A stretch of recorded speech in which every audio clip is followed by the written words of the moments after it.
So, maybe you can relate. I set up my 3D printer, it prints all nicely, and I would like to do some smooth time-lapses. However, my Ender 3 V2 has a movable bed, so my time-lapses look something like this.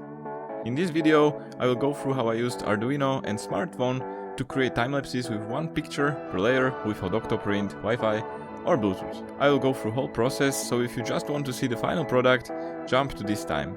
So let's get into it.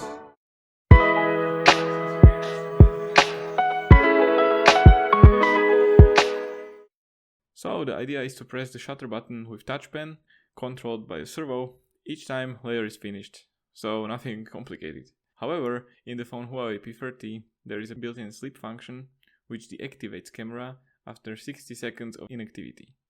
It cannot be changed or prolonged, it is a system setting. Since most layers will take more than 60 seconds, I need a second servo that will keep the camera awake during the whole print. To activate the servo, to press the shutter button, I use Cura Timelapse feature, which can move the printing head and bed to a certain position each layer.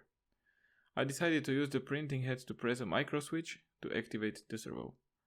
After roughly defining the position of the switch, I made a holder in Fusion and attached it to the printer. Next step was to roughly define the position of the phone during the time-lapse, and further design in Fusion could begin. First, the servos have to be correctly positioned relative to the phone. Touch pen is clamped in correct position in this part, which is connected to the servo.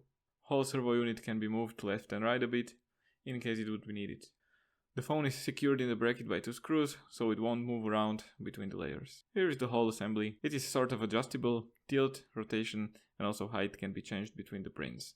Before finalizing the 3D stuff, I needed to know how much space the electronics will take.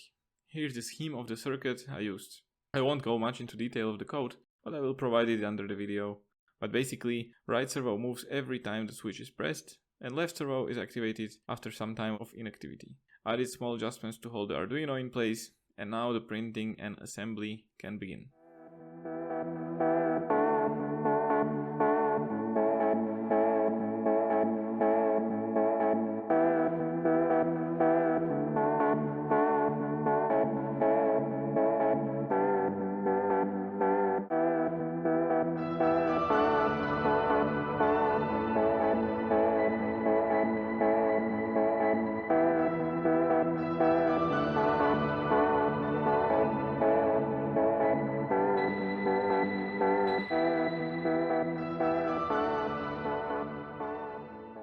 So here's the finished thing, at least I thought so.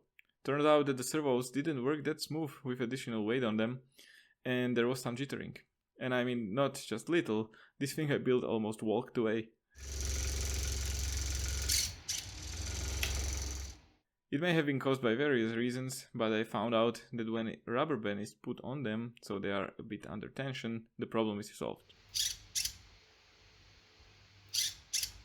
I also noticed that the assembly shakes a bit after servos are moved, so I added timer to phone so the phone is stable during the time the picture is taken. I also had to reprint the switch holder as the printing head couldn't reach it even on max settings.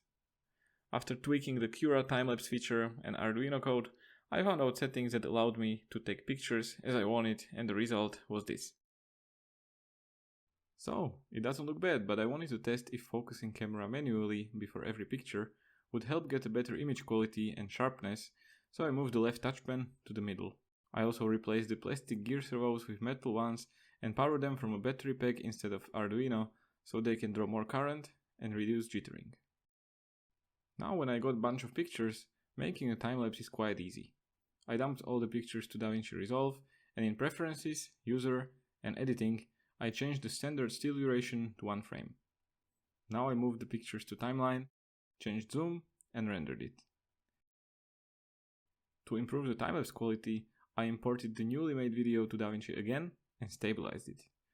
For me, the similarity mode with camera lock worked the best. After clicking on Stabilize, DaVinci takes care of the rest.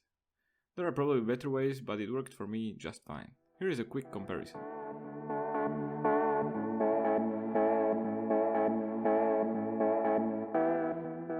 And here is what I got after a bunch of testing.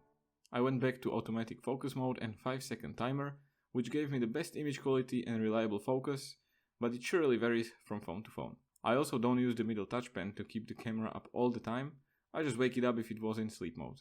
This is calculated in Arduino code and it prevents overheating of the phone. So before showing you the final time lapses, this has been Thought to Think. If you like the video, you can subscribe and see you next time.